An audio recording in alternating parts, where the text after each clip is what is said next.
27वां अध्याय, पहली आयत। जब यह निश्चित हो गया कि हम जहाज द्वारा इटली जाएं, तो उन्होंने पौलुस तथा अन्य बंदियों को राजसी सैन्य दल के यूलियुस नामक एक सूबेदार को सौंप दिया। यहाँ यूलियुस एक अन्य रोमी सूबेदार का हमसे परिचय होता है।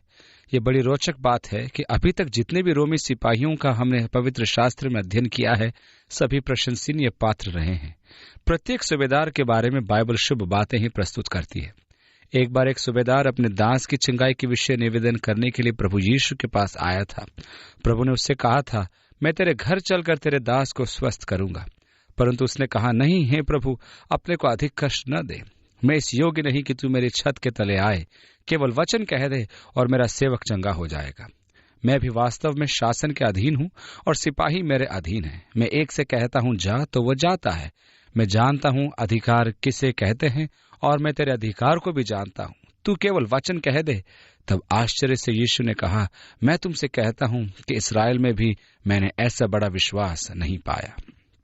वह सूबेदार जो प्रभु यीशु की मृत्यु के समय क्रूस के समीप खड़ा था, उसने भूकंप और चट्टानों के तड़कने की आवाज सुनी तो भयभीत होकर कहने लगा, सचमुच ये परमेश्वर का पुत्र था। रोमी सूबेदार कुरनेलियुस पहला गैर यहूदी सिपाही था जो विश्वास लाकर मसीही कलीसिया में शामिल हुआ और जिसके घराने पर पवित्र आत्मा उतरा था। अब यूलियुस सूबेदार बड़ा योग्य और प्रशंसनीय पात्र था। वह पौलुस को पसंद करता था और उसे रोम यात्रा पर ले जाने को तैयार हो गया। उसने पौलुस पर बड़ी दया दिखाई और यात्रा में उसकी रक्षा भी की। और अद्रमुत्तियुम का एक जहाज एशिया के तट के क्षेत्र से होकर जाने को था। हम उस पर चढ़कर समुद्री यात्रा के लिए निकल पड़े। अरिस्तर्खुस नामक थिस्सलुनीके का एक मकेदोनी भी हमारे साथ था। दूसरे दिन हम सैदा में उतरे और यूलियुस ने कृपा करके पौलुस को उसके मित्रों के यहाँ जाने दिया कि सत्कार ग्रहण करे। वहां से हम जहाज द्वारा साइप्रस की आड़ में होकर चले, क्योंकि हवा विपरीत थी।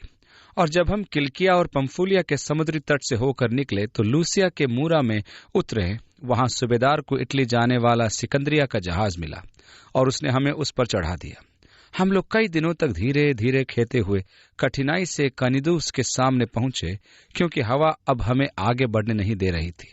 हम सलमोने के सामने से होकर क्रेते द्वीप की आड़ में खेने लगे और उसके किनारे किनारे कठिनाई से खेते हुए हम एक स्थान पर पहुंचे जो मनोहर लंगरबारी कहलाता था, जहां से लसिया नगर निकट था। बहुत समय बीत गया था और जल यात्रा भी संकट में हो गई थी, यहाँ तक कि उपवास के दिन भी बीत चुके थे।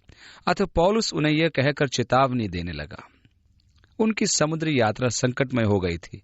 अक्टूबर के बाद भूमध्य सागर में तूफानों के कारण यात्रा करना कठिन हो जाता है, तो अभी वे आगे बढ़ने लगे। और नवी आयत से आगे लिखा है, अतः पौलुस उन्हें यह कहकर चेतावनी देने लगा, हे भाइयों, मुझे ऐसा प्रतीत होता है कि समुद्र यात्रा में माल और जहाज की ही नहीं, वरन हमें अपने प्राणों की भी हानि उठानी पड़ेगी। परंतु सूबेदार ने पौलुस के कथन की अपेक्षा जहाज के चालक और कप्तान की बातों की ओर अधिक ध्यान दिया। जबकि वे सब यात्री साफ आकाश के नीचे बंदरगाह में टिके हुए थे, तो पौलुस ने कहा, मुझे प्रतीत होता है कि समुद्र यात्रा में माल और जहाज की ही नहीं, वरन हमें अपने प्राणों की भी हानि उठानी पड़ेगी। इस पर कप्तान ने शायद कहा होगा, अरे, मैं तो यहाँ वर्षों से जहाज चलाता रहा हूँ, ये व्यक्ति क्या जाने समुद्री यात्रा कैसे होती है। मेरे पास तो अच्छा जहाज है। साथ ही अन्य लोगों का भी यही विचार रहा होगा। और 12वीं आयत में हम पढ़ते हैं, इसलिए कि वो बंदरगाह शीतकाल बिताने के लिए उपयुक्त नहीं था, अधिकांश लोगों की यह सम्मति हुई कि वहां से आगे बढ़ें कि किसी प्रकार फीनिक्स पहुंचकर शीतकाल बिताएं। शीतकाल के मौसम में जहाज चलाने वालों के लिए वहां 3 माह तक मनोरंजन का कोई साधन नहीं था। इसलिए अधिकांश लोगों ने निर्णय किया कि किसी प्रकार वे क्रेते टापू के बड़े शहर फिनिके शहर पर पहुंचकर शीतकाल वहां बिताएं। यह शहर क्रेते टापू की पश्चिमी ओर था। वहां नाविकों को बहुतायत के साथ मनोरंजन के साधन उपलब्ध थे। 13वीं आयत में, जब दक्षिणी हवा धीरे धीरे बहने लगी तो यह सोचकर कि हमारा उद्देश्य पूरा हो गया, उन्होंने लंगर उठाया और किनारे किनारे क्रेते के समीप होकर जाने लगे। अब जहाज चलाने वालों ने सोचा कि जो उन्होंने योजना बनाई कि फिनिक्स शहर में शीतकाल काट लेंगे, तो वे आगे बढ़ने लगे। उन्होंने सोचा कि वे समय पर क्रेते टापू की उत्तरी पश्चिमी दिशा में स्थित फिनिके शहर पहुंच जाएंगे। 14वीं आयत से आगे, परंतु थोड़ी ही देर बाद जमीन की ओर से एक भयंकर तूफान उठा जो उत्तर पूर्वी कहलाता है। जब जहाज उसमें फंस गया और आंधी का सामना न कर सका, तो हमने उसे हवा के रूख में बहने दिया और हम भी उसी के साथ बहते हुए चले गए। तब कौदा नामक द्वीप की आड़ में बहते बहते हम कठिनाई से जहाज की डोंगी को वश में कर सके। फिर मल्लाहों ने डोंगी को उठाया और जहाज को नीचे से ऊपर तक लपेटकर रस्सों से बांधा और सुरतीस टापू के उथले स्थानों में फंस जाने के भय से पाल उतारकर बहते हुए चले गए। वे फिनी के शहर की ओर बढ़ ही रहे थे कि भयंकर तूफान आ गया जिसका वे सामना न कर सके। उन्होंने पाल हटाया और हवा के रूख में जहाज को जाने दिया। जहाज और डोंगियों को रस्सी से बांध दिया था ताकि प्रचंड लहरों से डोंगे अलग न हो जाएं और जहाज टूट न जाए। इस प्रकार वे तूफान का सामना करते हुए बहते चले जा रहे थे।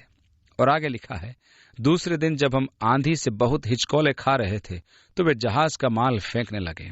तीसरे दिन उन्होंने अपने ही हाथों से जहाज के रस्से तथा पाल आदि भी फेंक दिए। उन्होंने रस्सियां तथा अन्य सामग्री जो जहाज पर थी फेंकना शुरू कर दिया। लूका भी इस कार्य में संलग्न था। जब बहुत दिन तक न तो सूर्य दिखाई दिया न तारे और बड़ी आंधी चल रही थी तो धीरे धीरे हमारे बचने की आशा भी जाती रही। जब वे बिना भोजन के बहुत दिन बिता चुके तब पौलुस ने उनके मध्य खड़े होकर कहा, हे भाइयों, उचित यह था कि तुम मेरी सलाह मानते और क्रेते से रवाना न होते, तब न तो ये विपत्ति आती और न यह हानि उठानी पड़ती। निस्संदेह उनका साहस टूट गया था। बचने की आशा जाती रही थी। सूर्य व तारे दिखाई नहीं दे रहे थे। उन्हें सूझ न पड़ता था कि वे कहाँ हैं और कहाँ जा रहे हैं। काफी दिन वे उपवास में रहे। तब पौलुस ने कहा, अच्छा होता कि मेरी बात मानकर क्रेते टापू से यात्रा आरंभ ही नहीं की होती। मेरी सेवा के आरंभिक दिनों में मैं एक चर्च में था जहां चर्च के ठीक सामने भारी चिकने पत्थरों का ढेर लगा हुआ था। मैं चाहता था कि वह ढेर सामने से हट जाए और सामने के रास्ते से चर्च का नजारा साफ साफ नजर आ सके। मैंने पत्थर हटाने के लिए जो जो साधन काम में आ सकते थे सब जमा कर लिए और उस ढेर को हटाने के काम में जुट गया।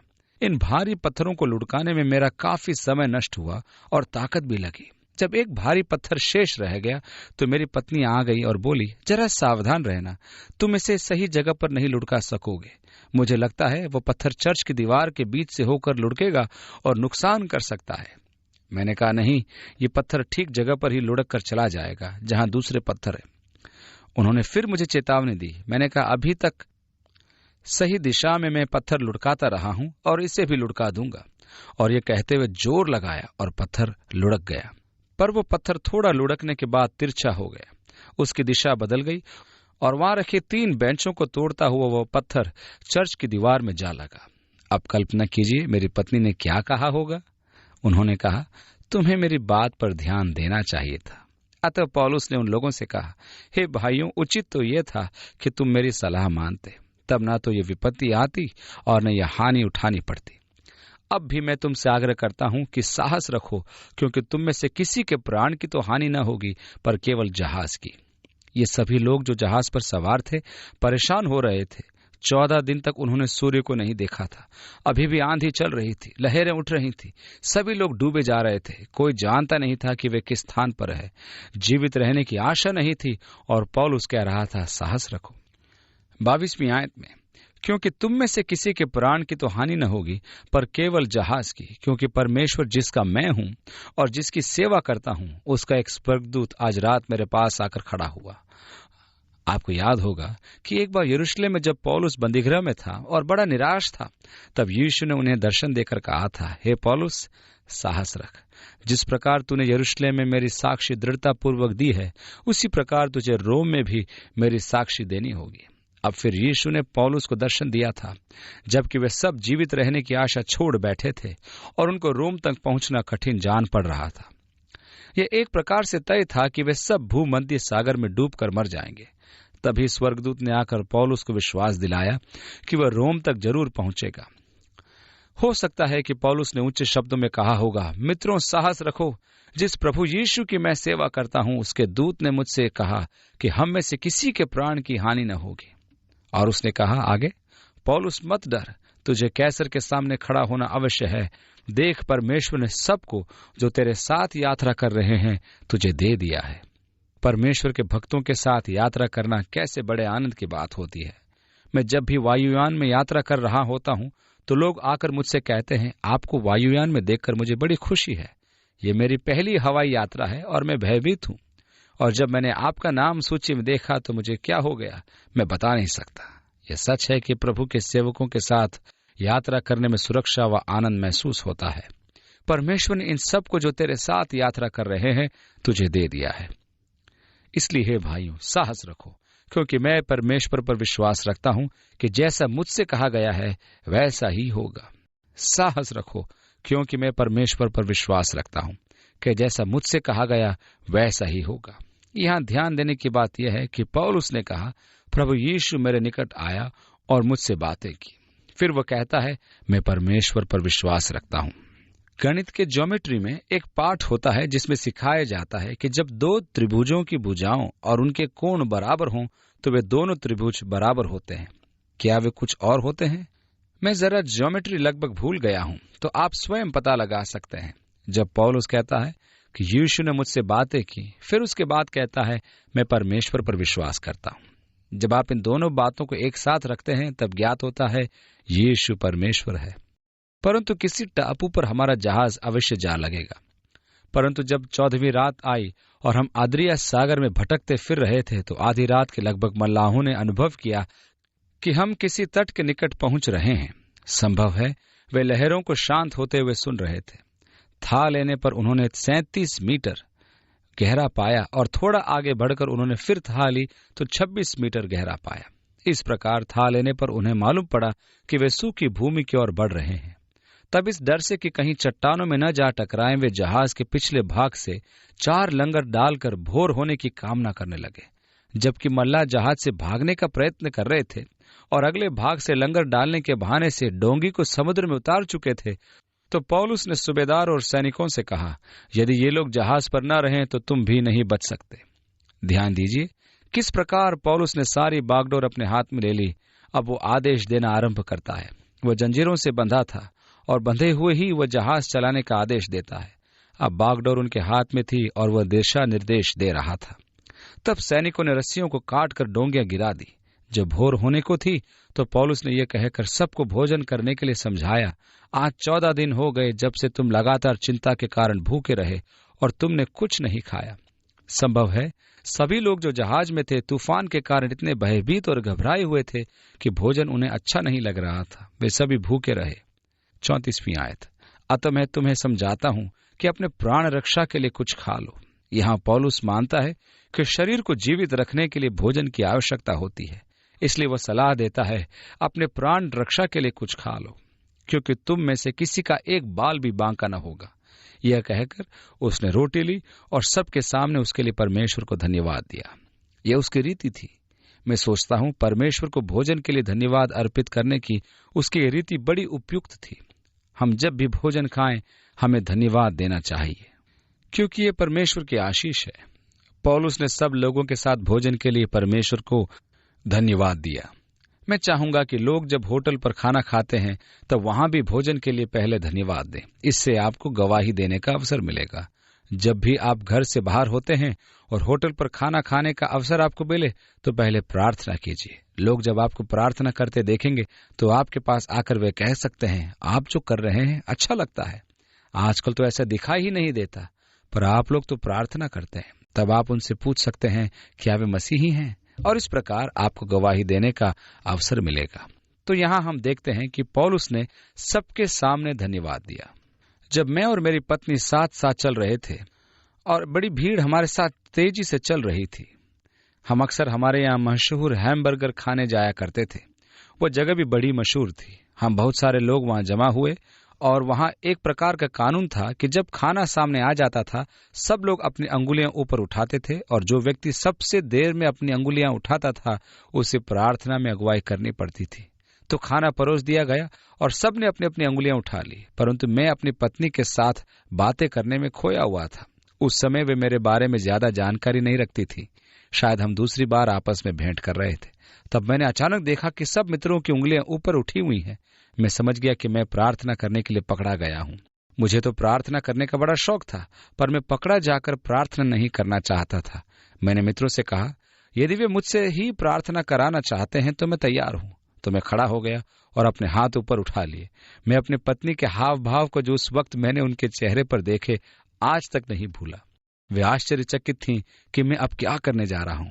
मैं फरीसियों की भूमिका अदा करने का निर्णय कर चुका था और तोड़कर खाने लगा। इससे उन सबको प्रोत्साहन मिला और उन्होंने भी भोजन किया। जहाज पर हम सब मिलकर 276 व्यक्ति थे। जहाज पर 276 जनों के साथ बहुतेरा गेहूं भी था जो वे मिस्र देश से लाद कर लाए थे। रोम के लिए मिस्र से ही अनाज आया करता था। भोजन वस्तु लाने के काम में अनेकों भाड़े के जहाज चला करते थे और यात्री भी इन जहाजों में यात्रा करते थे। लोगों की संख्या 276 थी। इससे ज्ञात होता है कि जहाज काफी बड़ा था। 38 आयत से आगे हम पढ़ते हैं, और जब वे भोजन करके तृप्त हो गए तो गेहूं को समुद्र में फेंक कर जहाज को हल्का करने लगे। जब दिन निकला तो वे उस स्थल को न पहचान सके, परंतु उन्हें एक खाड़ी दिखाई दी जिसका तट चौरस था, और उन्होंने निश्चय किया कि यदि संभव हो तो जहाज को उसी तट पर लगा दिया जाए। उन्होंने लंगर काट कर समुद्र में छोड़ दिया और उसी समय पतवारों के बंधन ढीले कर दिए और हवा के रूख में छोटे पाल खोलकर तट की ओर चल पड़े। परंतु 2 जल प्रवाहों के मध्य पकड़कर जहाज बालू में फंस गया और उसका अगला भाग ऐसा धंस गया कि हिल न सका और पिछला भाग लहरों के थपेड़े से टूटने लगा। सैनिकों का विचार था कि कैदियों को मार डालें जिससे कि उनमें से कोई भी तैर कर भागने न पाए, परंतु सूबेदार ने पौलुस को सुरक्षित ले जाने की इच्छा से उन्हें ऐसा करने से रोका। एक बार फिर सूबेदार ने, जो रोमी सेना का माननीय अधिकारी था, पौलुस को बचाने व सुरक्षित रखने की इच्छा से कैदियों को घात करने से सिपाहियों को रोका। आगे पढ़ते हैं हम, और आदेश दिया कि जो तैर सकते हैं वे पहले कूदकर भूमि पर निकल जाएं और शेष लोग पटरों और जहाज के अन्य टुकड़ों के सहारे निकल जाएं। इस प्रकार वे सब लोग भूमि पर सकुशल पहुंचे। हमारा अगला अध्ययन प्रेरितों के काम की पुस्तक का अंतिम अध्याय होगा। अभी मात्र एक ही अध्याय रह गया है। मैं ये प्रयास करूंगा कि आपको इतिहास के पन्नों से कुछ और जानकारी प्रदान करूं। अतः अगले अध्याय के बाद हम पौलुस के विषय में सन 67 तक नीरो सम्राट के युग की ऐतिहासिक जानकारी देंगे जिसमें उसका सिर काट डाला गया था। मैं आशा करता हूं कि यह जानकारी आपको रोचक लगेगी। मैं सच में इस व्यक्ति पौलुस से भेंट करने व उससे बातचीत करने की इच्छा करता हूं और उसके निकट बैठकर समय व्यतीत करना चाहता हूं। वह अपने किस्म का एकमात्र व्यक्ति है। उसके समान प्रभु से प्रेम करने वाला व्यक्ति मिलना कठिन है। वो वास्तव में बड़ा प्रेम करने वाला इंसान था। हमारे लिए स्वर्ग अर्थात परमेश्वर का राज्य बड़ा अद्भुत स्थान होगा, क्योंकि हम वहां प्रभु के अनेक संतों के साथ रहेंगे और उनकी संगति में समय व्यतीत करेंगे। मेरी आशा है कि मैं संत पौलुस की संगति में रहूंगा, दाऊद के साथ रहूंगा, यूहन्ना के साथ रहूंगा। जब हम सब परमेश्वर के राज्य में होंगे तब हम सब साथ साथ रहेंगे।